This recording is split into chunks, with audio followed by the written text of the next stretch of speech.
Kejaksaan Agung, Kejagung, menetapkan Harvey Mois, HM, sebagai tersangka dalam perkara dugaan korupsi tata niaga timah wilayah izin usaha pertambangan, IUP, PT Timah Tbk pada Rabu, 27 Maret 2024, malam.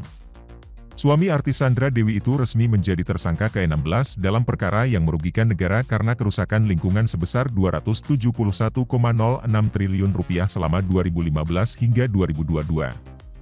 Penyidikan Jampitsus Kejaksaan Agung Kuntadi mengatakan, HM ditetapkan menjadi tersangka lantaran mengakomodir kegiatan timah ilegal.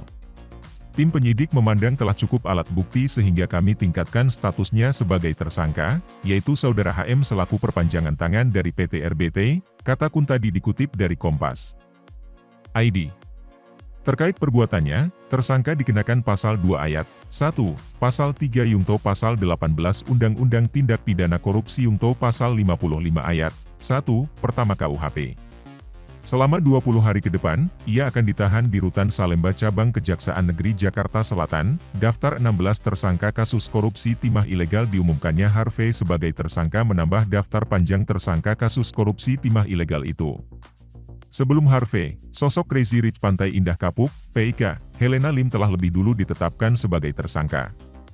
Dihimpun dari berbagai sumber, berikut daftar 16 tersangka kasus korupsi timah ilegal. SG alias AW selaku pengusaha tambang di Kota Pangkal Pinang, Provinsi Kepulauan Bangka Belitung. MBG selaku pengusaha tambang di Kota Pangkal Pinang, Provinsi Kepulauan Bangka Belitung. HT alias ASN selaku Direktur Utama CV VIP, perusahaan milik tersangka TN alias AN, MRPT alias RZ selaku Direktur Utama PT Timah Tbk tahun 2016 hingga 2021. E alias Emel selaku Direktur Keuangan PT Timah Tbk tahun 2017 hingga 2018. B selaku mantan Komisaris CV VIP. RI selaku Direktur Utama PT SBS. TN selaku Beneficial Owner CV VIP dan PT MCN. AA selaku Manajer Operasional Tambang CV VIP.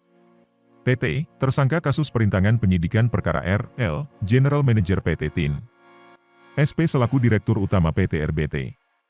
RA selaku Direktur Pengembangan Usaha PT RBT. ALW selaku Direktur Operasional tahun 2017, 2018, 2021 dan Direktur Pengembangan Usaha tahun 2019 hingga 2020 PT Timah Tbk. Helena Lim alias HLN selaku Manajer PT Kiase. Harvey Mois, HM, pengusaha. Download Tribun X sekarang, menghadirkan lokal menjadi Indonesia.